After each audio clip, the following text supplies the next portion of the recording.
जाये उत्तान पादस्या सुनीति सुरुचिस्तयोः।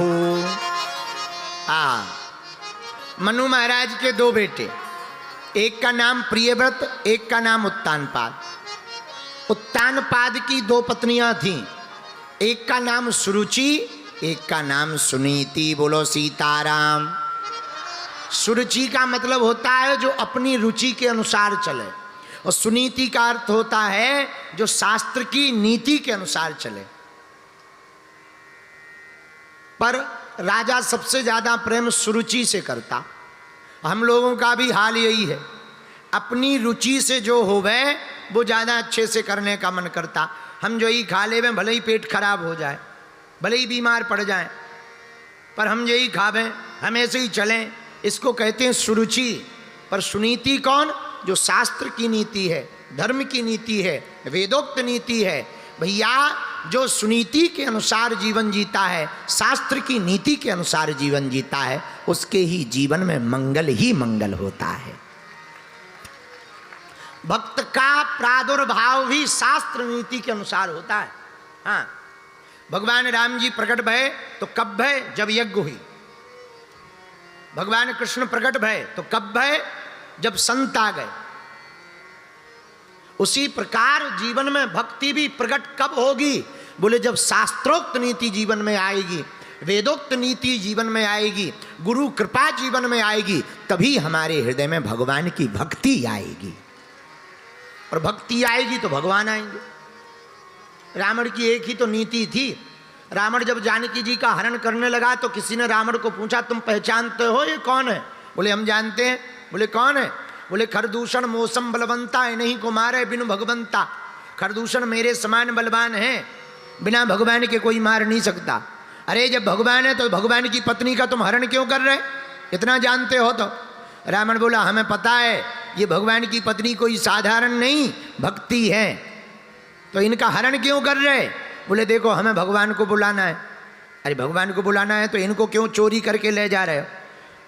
बोले भगवान आ ही तब सकते हैं जब भक्ति हो गए। और क्या गजब का आइडिया रावण ने लगाया। बोले जब भक्ति को ही हम लंका में ले जा करके रख देंगे तो भगवान को चल करके हमारे पास आना पड़ेगा। और हुआ भी यही, पुल बना के भगवान गए। तो सुनीति शास्त्र की नीति, दोनों उत्तानपाद की पत्नी। पर सुरुचि मनमानी करती, सुनीति मनमानी नहीं करती। सुनीति का एक बेटा है जिनका नाम महाराज ध्रुव है। बोलो सीताराम। इसके बाद में हम सब ये विस्तार से कथा ले लेते हैं, फिर जल्दी जल्दी करके आज भगवान का ना अवतार कर ही लेते हैं, क्योंकि कल उनकी शादी हो जाएगी। नहीं तो बड़ा ही लपड़ा है। आज 5 दिन हो गए और हम ऐसे अगली बगल डोल रहे कि पता ही नहीं लगा। और कल अगर शादी नहीं होगी तो परसों सुदामा जी भी क्यों नहीं आ पाएंगे। परसों कथा का विराम दिन है, तो आज और कल की बात भर है, कल भर की बात है, परसों और कल कथा है। इसके बाद में तो फिर 12 तारीख को भैया शाम के समय यहीं पर हनुमान जन्मोत्सव मनाया जाएगा। और 14 तारीख को जिस दिन बालाजी की प्राण प्रतिष्ठा है, यहीं पर दिव्य दरबार पुनः लगाया जाएगा। बोलो सीताराम। जोर से बोलो। तो आज बधाई लेके कौन कौन जाने वाला है? ओ वाह वाह, चलो हाथ नीचे कर लो, पीटवे के काम आए। हाँ बोलो सीताराम। तो सुनीति के पुत्र का नाम ध्रुव था।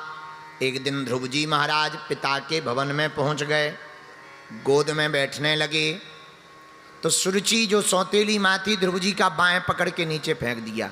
इधर आओ। पिता की गद्दी पर बैठने का इतना ही मन में भाव है ना, तो तू हमारी कोख से जन्म लेता, तभी इस गद्दी पर गोद पे बैठने का अधिकारी होता। तूने गलत जगह जन्म ले लिया, इसलिए तुम इस गद्दी पर बैठने के अधिकारी नहीं हो। ध्रुव जी तो छोटे से बच्चे हैं, 5 साल की। बुरा लग गया, रोने लगे। घर आए तो माँ ने पूछा बेटा क्यों रो रहे हो? कुछ कहने ही वाले थे तब तक गला भराया रोते रोते। तो मित्रों ने बताया कि सौतेली माँ ने बड़ा डांटा है। अच्छा इसलिए रो रहे हैं, चलो कोई बात नहीं। बेटा क्या कहा सौतेली माँ ने? पूरी बात बता दी कि अगर तुझे गद्दी पे बैठने का इतना ही शौक है तो हमारी कोख से जन्म लेता। और फिर भी सुन, अगर फिर भी तुझे गद्दी पे बैठना है तो एक काम कर। बोले क्या? बोले भगवान की तपस्या कर, भगवान वरदान मांगने को कहें तो कहना प्रभु हमको सुरुचि की माँ की कोख से जन्म दो। लो, यही गलती कर दी सुरुचि ने। भगवान के वरदान से अपनी कोख का तुलना करके बता दिया, यही अपराध बहुत बड़ा किया। पर धन्य है सुनीति, बुरा नहीं मानी। हाथ जोड़कर अपने बेटा से बोली, बेटा जो बात हम नहीं समझा पाए वो तेरी सौतेली माँ ने समझा दिया। ध्रुव जी चौंक गए। माँ क्या, ये कौन सी बात समझाई? बोले बेटा मैं आज तक तुझे भजन के लिए नहीं कह पाई, पर तेरी सौतेली माँ कितनी अच्छी है, भगवान के भजन का मार्ग बता रही है। माँ ये भगवान कहाँ मिलेंगे? हरि व्यापक सर्वत्र समाना, प्रेम ते प्रगट होई में जाना, प्रेम ते प्रगट होई में जाना। सीताराम सीताराम सीताराम कहिए, जाहि विधि रखे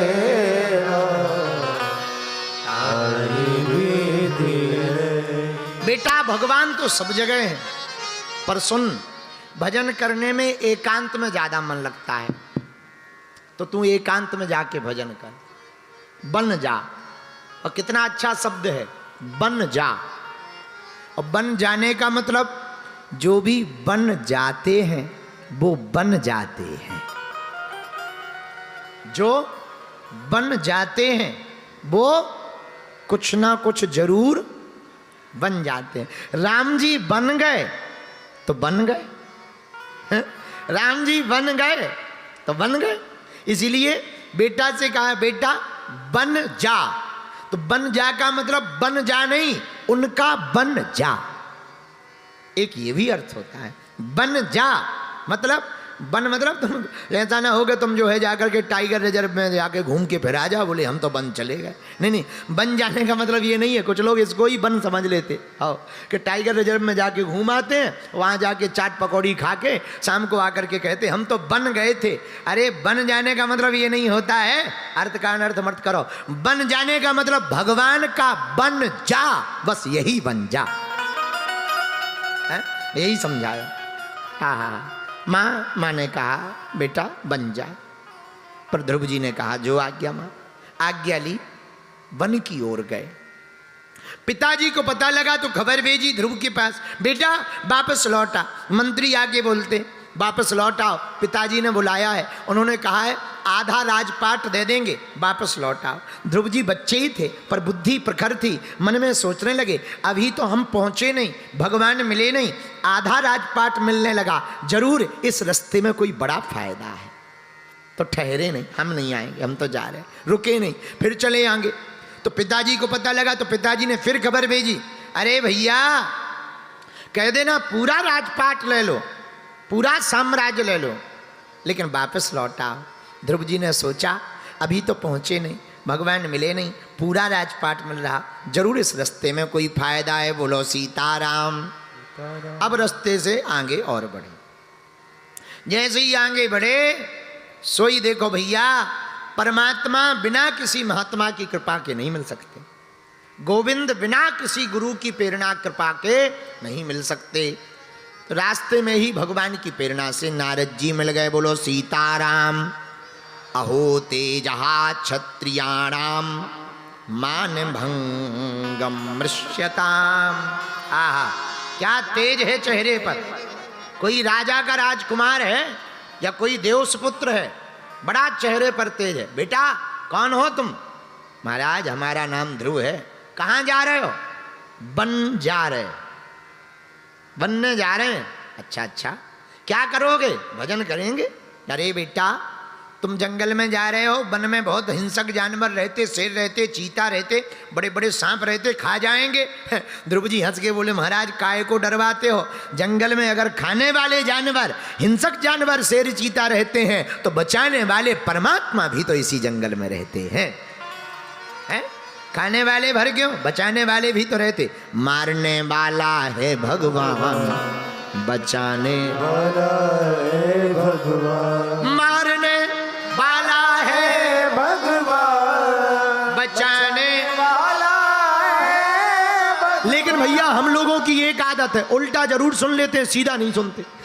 उल्टी बातें जरूर ध्यान आती हैं। किसी से कोई गंदी बात करो, जल्दी याद आएगी। अच्छी बातें करो, भजन किया करो, सतमार्ग पे चला करो, ध्यान नहीं आती, ऊपर से नींद और आती है ठटरी के भरे। हैं? अभी कोई गांव का आदमी कह दे वहां से मत निकलना, वहां भूत रहते हैं, और झूठा भी कह दे, और रात को अगर वहीं से निकलना पड़े, देखो तुम, इतना हनुमान चालीसा याद आ जाता है। जय हनुमान ज्ञान गुण सागर जय। भूत पिशाच, और जहां ये वाली चौपाई आवे, भूत पिशाच निकट नहीं आवे, बड़ी जोर जोर से। और जैसे ही चौपाई पड़े और धोखे से कपड़ा किसी कांटे में फंस जा, अरे पसीना पकड़ लो पकड़ लो पकड़ लो पकड़ लो, पसीना से लथपथ दौड़ लगा रहे। बताओ, किसी गांव के झूठे आदमी ने कह दिया वहां भूत रहता है, और हम लोगों को भरोसा हो जाता है। हमारे शास्त्र पुराण लाखों सालों से संत चिल्ला चिल्ला कर कह रहे कि कण कण में भगवान रहता है, लेकिन हम लोगों की बुद्धि तो देखो, भूत पर भरोसा हो जाता, भगवान पर भरोसा नहीं होता है। मती तो देखो, भूत पर भरोसा हो जाता, भगवान पर भरोसा नहीं होता। अरे भाई, भूत है तो भगवान भी तो है।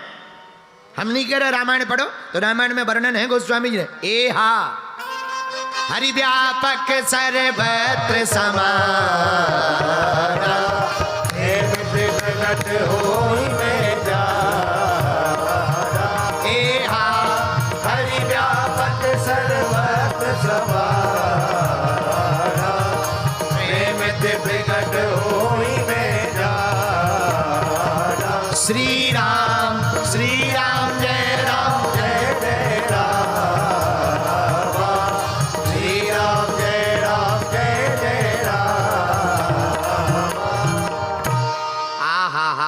अगर वहां भूत हैं तो भगवान भी तो हैं। नारद जी बोले, बेटा जानवर खा जाएंगे, तो ध्रुव जी बोले, महाराज बचाने भगवान स्वयं चले आएंगे। मेरे प्रभु की लंबी भुजाएं अपने दास को सदा बचाएं, अपने दास को सदा बचाएं। आजान बाहु है भगवान। जब श्री रामचंद्र के पालू स्तुति पढ़ते तो उसमें आजान बाहु का वर्णन आता। आजान बाहु का मतलब क्या? लंबी भुजाएं। मेरे प्रभु की लंबी भुजाएं अपने दास को सदा बचाएं, तो अपने भक्तों को बचाते हैं। ध्रुव जी बोले, महाराज ये टेंशन ना लो। नारद जी समझ गए ये कोई कच्चा चेला नहीं है, पक्का चेला है। कुछ लोग कच्चे साधु होते हैं, कच्चे चेला होते हैं। अच्छा, ये कच्चा चेला क्या है? घर में भाई खटपट, सो चल बाबा के मटपट। घर में घरवाली से लड़ाई हो गई लुगाई से, बोले चलो अब तो हम बाबा बनेंगे, भाड़ में गया गुरु जी के पास रहेंगे। कुछ ऐसे भी बाबा होते हैं। और जहाँ रेलवे स्टेशन तक पहुँचे, सोई पप्पू नाती की याद आ गई। अरे भैया लड़ाई तो होती रहती है, हम अगर बाबा बन जाएंगे तो पप्पू बेचारा रो रो के मर जाएगा। सोई वापस आके फिर बैठ जाते, बोले भाड़ में गया। एक आदमी हमें एक खबर है, याद है। एक जने अपनी घरवाली से लड़के मरने जा रहे थे, मरने। तो हमने देखा हाथ में वो टिफिन लिए। तो हमने पूछा कि हमने कहा टिफिन में क्या है? बोले रोटी है। तो हम कहा जा कहाँ रहे हो? बोले मरने जा रहे।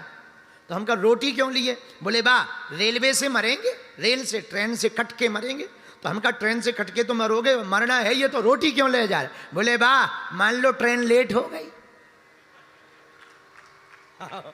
तो जब भूखे मरेंगे। हम कहा तो बहुत, तो फिर तो ठीक है। हम कहा फिर ठीक है। बताओ, ऐसे ऐसे लोग भी विचित्र होते। एक और हमें बहन जी की कहानी याद है, अब याद आ गई तो तुम्हें सुना दे। एक और थी बहन जी, पति से इतना लड़ती, रोज लड़ती, और लड़ते ही लड़ते कहने लगे हम तो मर जाएंगे। एक दिन उनके घर पे हम मेहमान बन के गए और हमारे ही सामने लड़ाई हो गई, भयंकर लड़ाई हुई। इतनी लड़ाई हुई, अब तो हम मर जाएंगे, बाहर में गया कुआं में गिर जाएंगे। और वो सच में निकल गए, सच में निकल गए।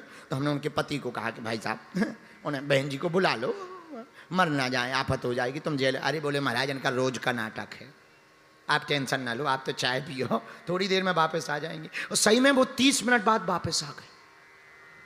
तो हमने अब उनसे ही पूछा, हम कहा बहन जी तुम तो मरने गई थी, वापस लौट के क्यों आ गई? बोले गुरुजी जिस कुआं में हमें मरना था उसमें सांप था। हम कहा तो फिर ठीक है, हम कहा ठीक, बता अब जब मरना है फिर भी बताओ, कुआं में वो कह रही सांप था। अच्छा मरना ही है तो सांप से क्या तुम्हें डरना है, मरना तो तुम गई हो, सांप से क्या डरना। तो ऐसे ऐसे भी लोग होते हैं, विचित्र विचित्र टाइप के लोग होते हैं, बड़े विचित्र लोग होते हैं, उनसे हनुमान जी ही बचाएं। बोलो सीताराम, जोर से बोलो और जोर से बोलो। हा। तो श्री ध्रुव जी महाराज क्या अद्भुत ज्ञानी, कुछ कच्चे चेला बनते, पर ये ध्रुव जी पक्के चेला है। कच्चे चेला, घर में भाई खटपट, सो चल बाबा के मटपट, गुरुजी ने काट दी चोटी, मांग खा बेटा रोटी। ये कच्ची साधना है। पक्की साधना क्या? एक बार भगवान के हो गए तो हो गए, एक बार गुरुजी के हो गए तो हो गए। एक ही साध है सब सध हैं, सब साध हैं सब जाएं। सच्चा भगत वही है। पतिव्रता स्त्री कौन? जो अपने पति को छोड़कर पर पुरुष का चिंतन भी ना करे, वो पतिव्रता स्त्री है। उसी प्रकार सच्चा भगत कौन? जो अपने आराध्य के अलावा किसी और का ध्यान भी ना करे। अच्छा इसका मतलब ये नहीं है कि फिर ध्यान ना करे किसी और का तो सबका अपमान करे, ना ना ना। पूजा सबकी करो, प्रणाम सबको करो, वंदना सबकी करो। लोग हमारे पास आते, आप तो हनुमान भक्त हो, कृष्ण कथा भी करते, राम कथा भी करते, दुर्गा कथा भी करते, कैसे अपने आप को मैनेज कर पाते? मंदिरों में भी जाते, कैसे मैनेज कर पाते? हमने कहा बहुत सरल रास्ता निकाल रखा हमने। बोले क्या? हमने कहा हम जब भी किसी संत को प्रणाम करते हैं तो अपने गुरु के उनमें दर्शन करते हैं। प्रणाम उन्हें करते, पर उनको लगता कि ये हमें प्रणाम कर रहे हैं, पर सच तो ये है हम अपने गुरु को ही प्रणाम करते हैं। इसलिए मेरे पागलों, हम तुमसे भी कहना चाहते हैं, आह धन्य ध्रुव जी महाराज, हमें आप आज्ञा दो, जाने दो। ध्रुव जी जाने लगे तो मंत्र दे दिया, सुनो, जा तो रहे हो, यहाँ मत रहो, यमुना के तट पर तुम साधना करो। मथुरापुरी में, मधुपुरी मथुरा में यमुना के तट पर साधना करो। बोलो वृंदावन बिहारी लाल की जय। अब मथुरा आ गई तो गोकुल भी आ ही जाएगा। कथा में मथुरा तो आए गए, अब गोकुल भी आ ही जाएगा। तो ध्रुव जी को एक मंत्र दिया गुरु जी ने। आहा, ध्रुव जी मंत्र लेकर के बड़े, तत्तात गच्छ भद्रम ते यमुनास्तटम शुचि। आहा, यमुना के तट पर श्री ध्रुव जी आ गए, वहां पर साधना प्रारंभ की। अब साधना सीखनी है तो ध्रुव जी से सीखो। बहुत अद्भुत साधना ध्रुव जी करते। ऐसी नहीं, कुछ लोग हमारी कथा सुन के साधना का संकल्प ले लेते हैं, तो 9 दिन सोचते हैं कि अब नवरात्रि आ रही, अब तो कुछ खाएंगे पिएंगे नहीं, पानी में ही नवरात्रि करेंगे। तो 2-3 दिन तो बढ़िया रहती है, चौथे दिन पता लगा अस्पताल में भर्ती होके बोतल चढ़वा रहे। ऐसी भी कुछ लोग साधना करते हैं। तो बाद में कहते हैं महाराज हम क्या बताएं, आपके चक्कर में मरते मरते बचे, ढटरी के बने। ऐसी कोई थोड़ी साधना की जाती। साधना का एक तरीका होता है, धीरे धीरे मोड़ तू इस मन को, इस मन को तू, इस मन को। एक संत ने लिखा, धीरे धीरे मोड़ तू इस मन को, इस मन को तू, इस मन। ये मन मोड़ा कुछ डर नहीं, हाँ मन मोड़ा कुछ डर नहीं, फिर दूर प्रभु का घर नहीं। धीरे धीरे मोड़ तू इस मन को, इस मन को तू। अच्छा मन है कैसा? मन कपटी, मन पापी, मन तेरा चोर, कहते आए ऋषि मुनि सब लोग। ओ मन कपटी, मन पापी, मन तेरा चोर, कहते आए ऋषि मुनि। मन है कैसा? नादान है, बेईमान है, नादान है, बेईमान है। हाँ जी, गफलत ऐसी कर नहीं, फिर दूर प्रभु का घर नहीं। धीरे धीरे मोड़ तू इस मन को, इस मन को तू, इस मन। ये ध्रुव जी से सीखो। हम नहीं कह रहे, ये तो भजन कह रहा है। पर भजन के बाद ध्रुव जी क्या कह रहे हैं जरा सीखो। आहा, क्या भजन की, क्या साधना करने का नियम ध्रुव जी का। जैसे ही गए पहले ही महीने में त्रात्रांते कपित्तिवज्रासन, पहले महीने में संकल्प लिया 3 दिन में 1 दिन फलाहार करेंगे, बस यही पूरे महीना। पूरा महीना निकल गया, दूसरा महीना आया, थोड़ा सा नियम टाइट किया, कड़क। द्वितीयम चा तथा मासम, अब दूसरा महीना लगा तो बोले क्या करेंगे, 6 दिन में 1 बार। बोले क्या, फल नहीं खाएंगे, तृण पर्णादि भी, सूखे पत्ते जो गिर जाते हैं उनको खा करके रहेंगे। पर दूसरा महीना निकल गया, अब तीसरा महीना आया। बोले सुनो, अब थोड़ा और कठोर साधना करेंगे। बोले क्या, बोले सुनो, 9 में अहनी। अब तीसरे महीने में थोड़ा नियम और कड़क किया, 9 दिन में 1 बार।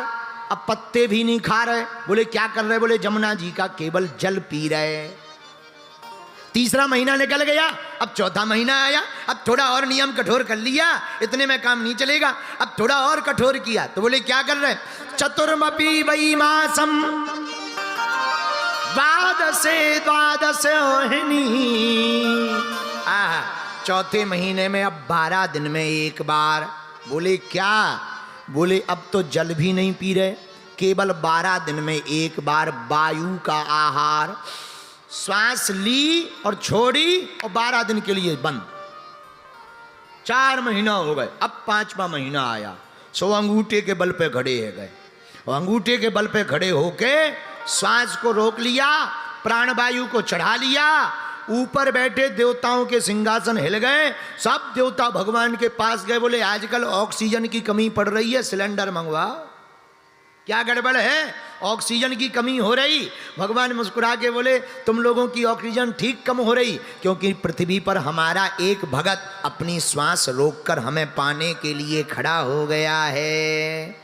भगवान से देवता बोले महाराज हमारी भक्ति चाहे ट्रांसफर कर लो, पर उसे जल्दी दर्शन दे दो, नहीं तो उनकी भक्ति के चक्कर में हम देवता निपट जाएंगे, हम लोगों के प्राण आफत में पड़ जाएंगे। देखो ऐसी करो भक्ति कि देवता भी सपोर्ट लगाएं। बोलो सीताराम, जोर से बोलो।